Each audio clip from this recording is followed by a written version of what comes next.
חבריה, אז אנחנו הגענו לתחנה השלישית שלנו, ואנחנו נמצאים מול בית הקשתות, או בית טוביאנסקי אפילו קוראים לו, לבית הזה.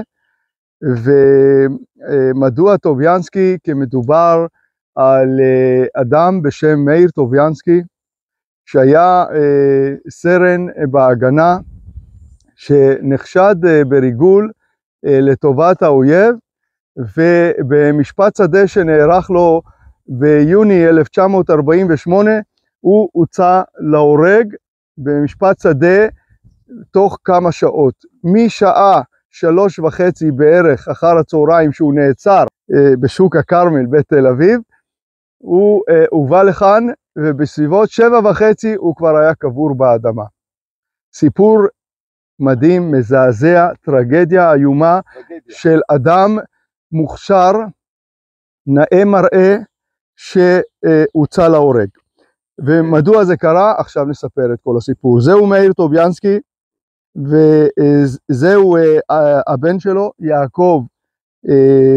הוא שינה את שם משפחתו לבן טוב, אמא שלו לא רוצה להיות קשורה יותר לשם הזה, אז היא שינתה את זה לבן טוב. אז אם כך, הייתה זו החלטה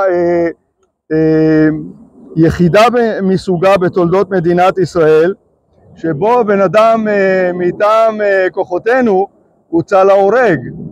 חשוב לסייג ולומר שלצערנו במסגרת המאבקים של המחתרות בארץ ישראל לפני הקמת המדינה, היו רדיפות של המחתרות, בעיקר נגד האצ"ל והלח"י, שכן הוציאו להורג אנשים.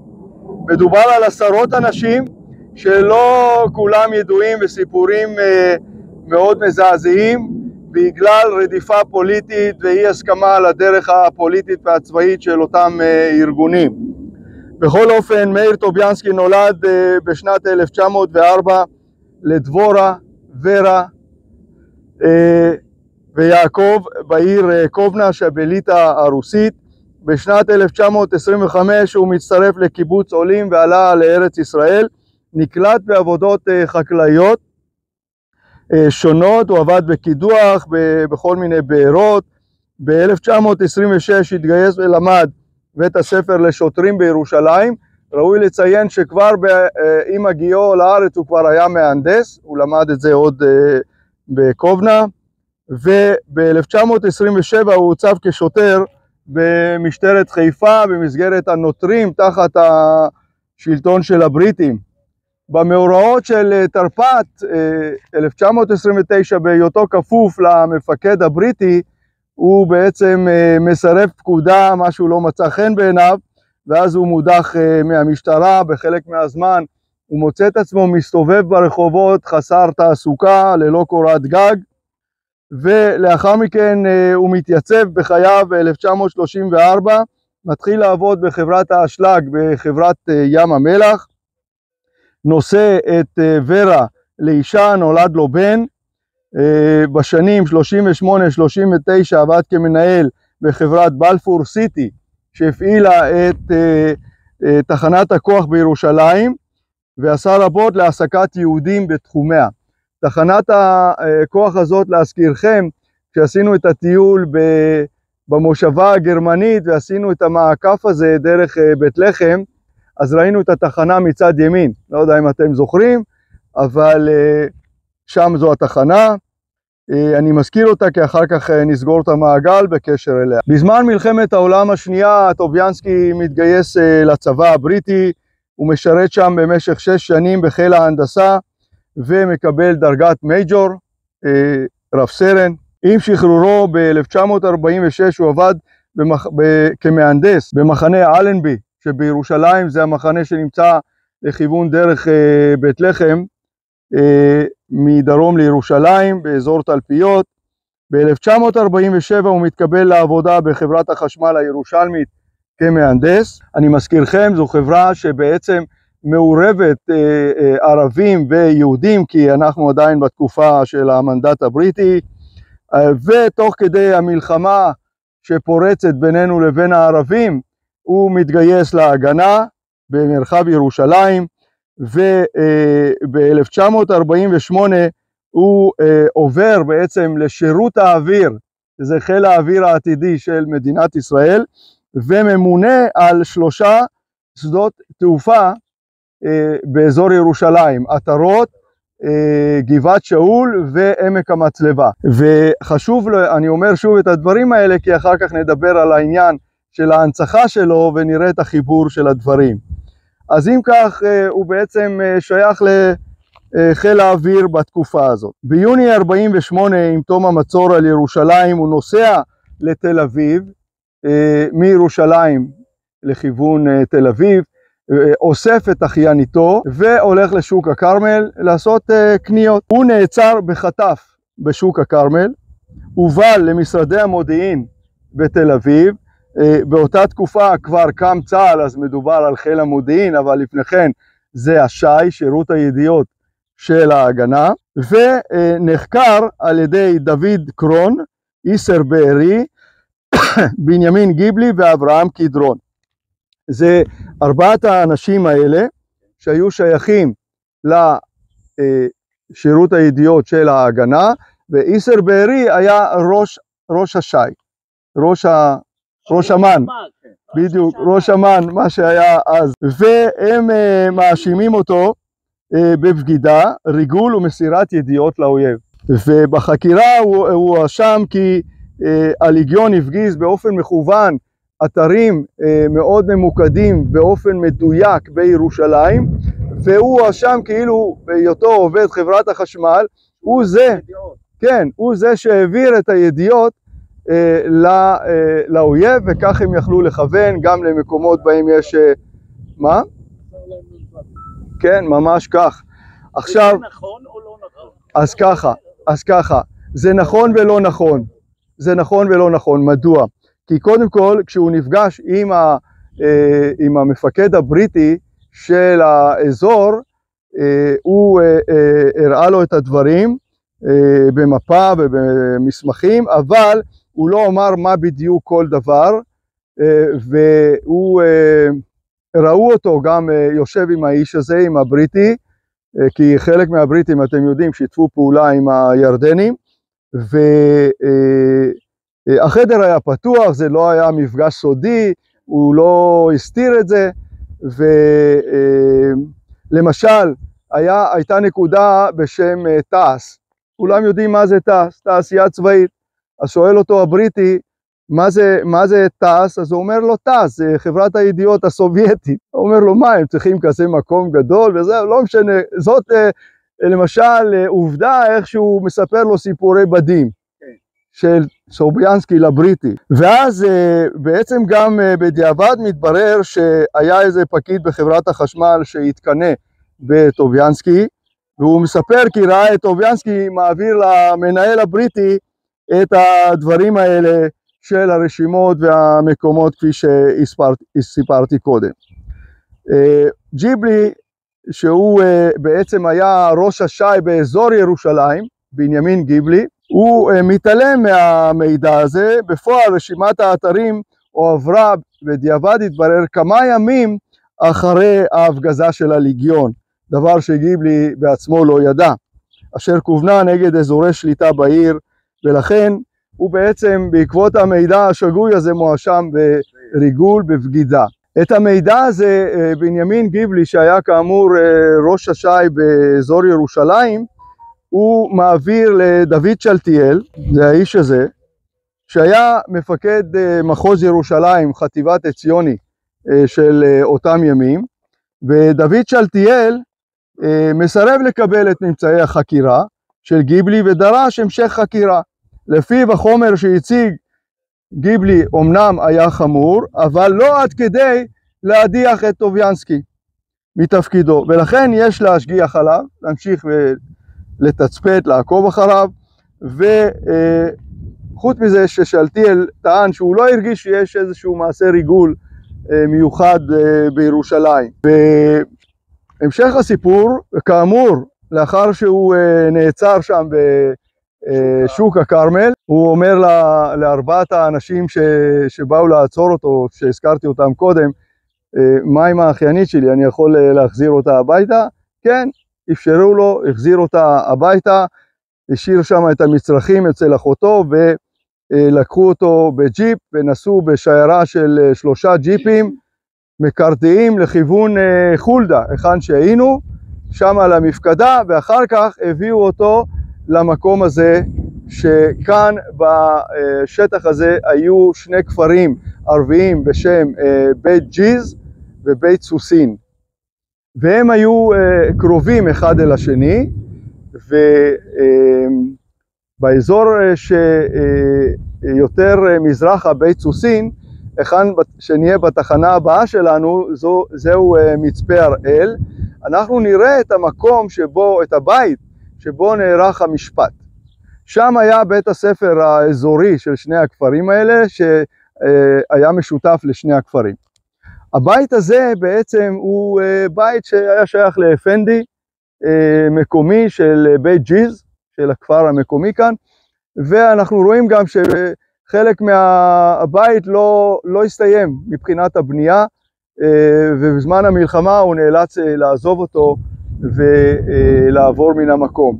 המקום הזה נכבש על ידי כוחות ההגנה וצה"ל, תלוי מתי אנחנו מדברים. להזכירכם, צה"ל הוקם ב-25 ביוני 1948, משום ששימו לב, אם תסתכלו טיפה צפונה, צפון מזרח, אנחנו רואים את האזור המרחבים של עמק איילון, העצים פה מסתירים לנו את לטרון, שהיה מתחם שבו ישבו הירדנים וחלש על הכביש לכיוון ירושלים, ולא אפשר לנו תנועה של שיירות לכיוון העיר, כדי לסייע לה במצוקה של המצור. אז מה שקורה, אם כך, מביאים אותו לבית הזה שם שציינתי, אנחנו נראה את זה כאמור כשנגיע לשם, ומכניסים אותו לחדר, עושים לו משפט שדה. לא עושים פרוטוקול או שום דבר. בדיעבד הם רשמו את הפרוטוקול, האנשים האלה. מה? כן, בדיוק כך. ומה שקורה במהלך הדיון, הוא אמר שהוא לא בגד ולא התכוון לבגוד, ובכך הסתיים הדיון. בית הדין הרשיע את טוביאנסקי בבגידה, ומיד גזר עונש מוות בעירייה. לא ניתנה לו זכות ערעור. חשוב לציין שבנימין גיבלי העביר את המידע הזה, כפי שסיפרתי, לדוד שלטיאל, ואחר כך גם ליועץ המשפטי של המחוז, ושכחתי את שמו.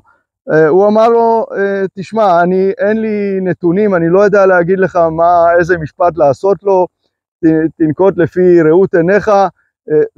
תזכרו שאנחנו מדברים על תחילתה של המדינה, אין פה שום דבר מיוחד, אין שום דבר מבוסס, אין חוק וכך הלאה.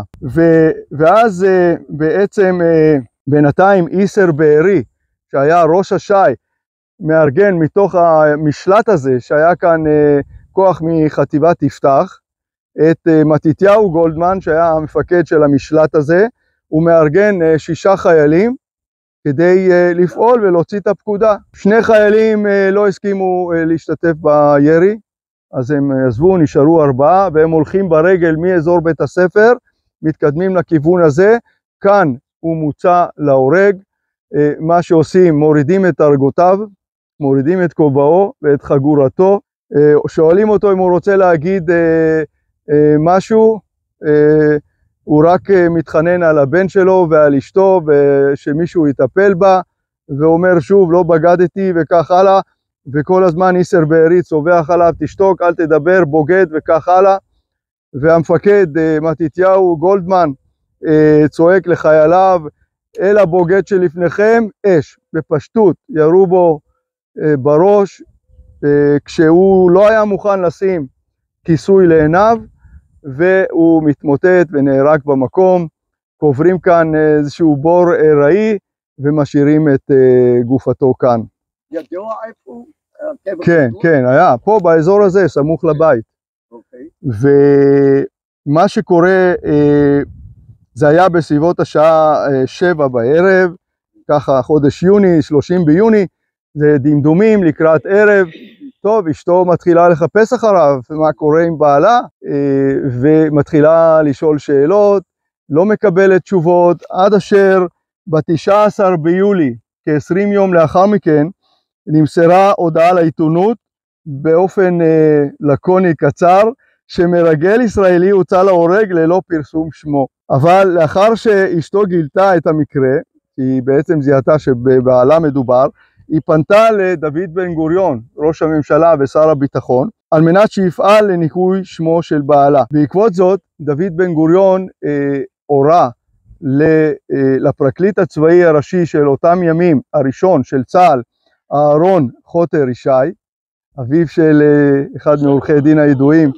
חוטר ישי הידוע, שכחתי את שמו הפרטי, הוא קיים ועדת חקירה ויסודית, ומצא בעצם שכל התהליך היה לקוי, ושטוביאנסקי בכלל לא בגד, והוא זכאי לחלוטין, ולכן התחיל תהליך תיאור שמו. ובעצם מה שקורה לאחר מכן, גופתו מוצאת כאן מהבור העיראי, מובאת לקבורה בשייח בדר, שזה היום גבעת רם של יד האוניברסיטה, ושם זה היה בית אלמין זמני, ולאחר מכן ב-1951 הועברה גופתו לבית הקברות הצבאי בהר הרצל בירושלים, ועל קברו נכתב כי נהרג בשגגה בשירות צבאי.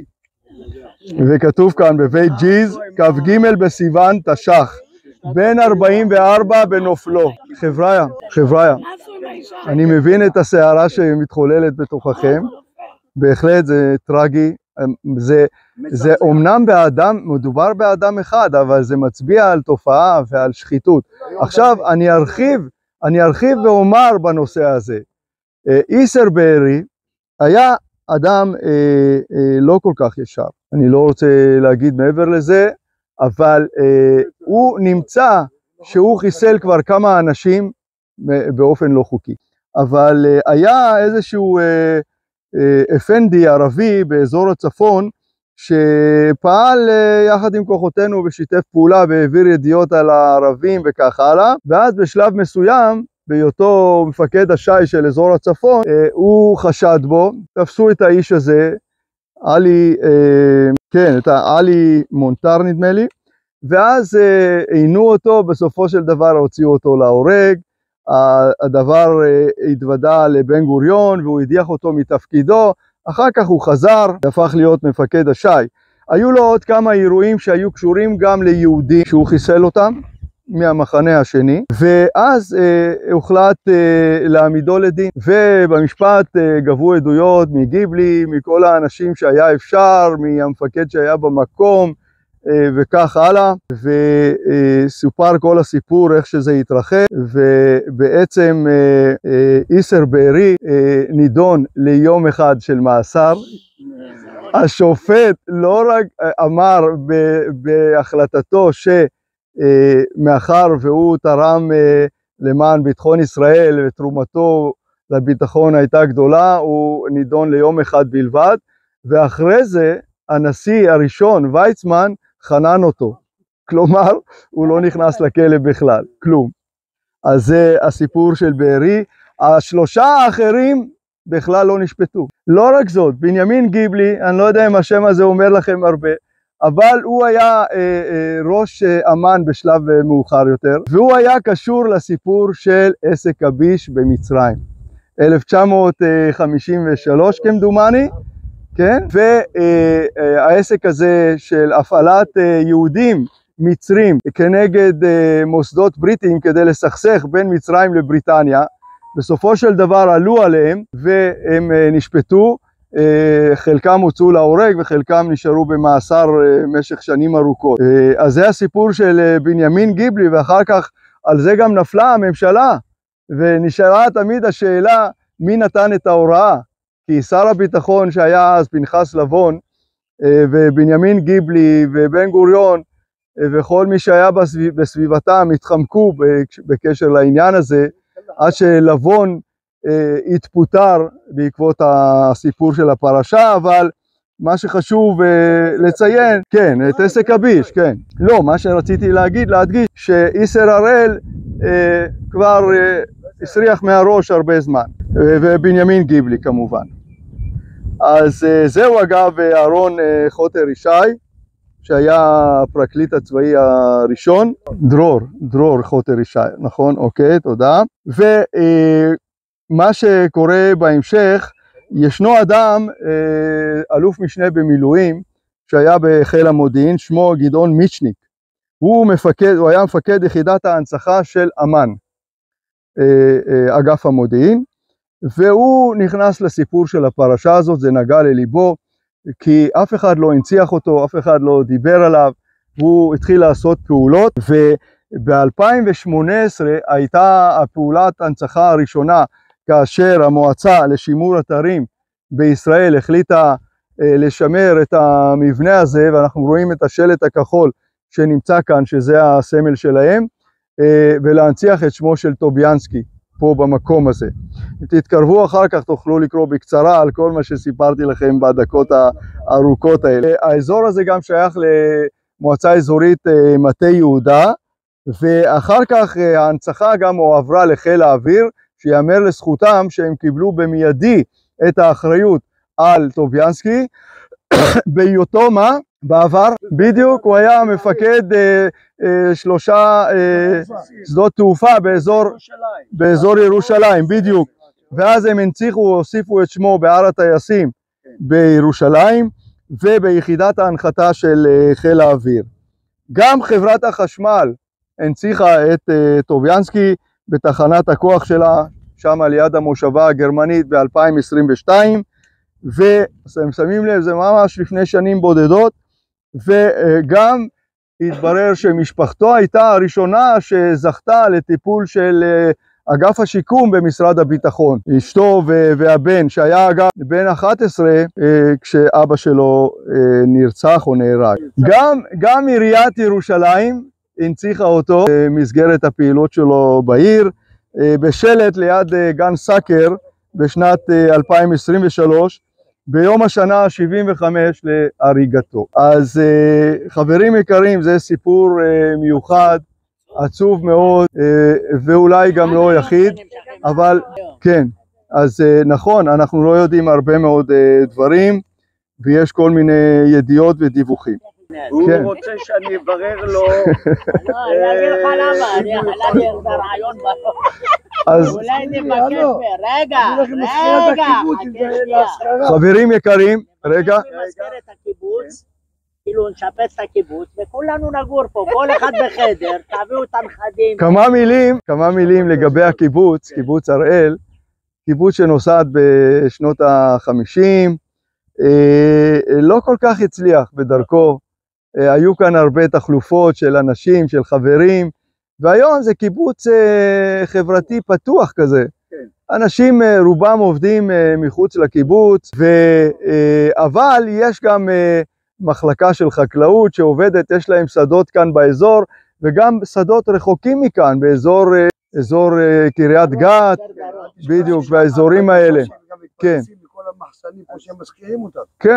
כן, יש להם כל מיני אזרחים ולבנות פה בתים ולעשות כל מיני זה, וזה לא הלך. אם אתה צריך עצים לדלתות שלך, יש פה... בסדר, עוד לא הגיע לפה כביש הנדל"ן המתאים, הנכון שיש את הדברים המתאימים. המקום הוא מדהים.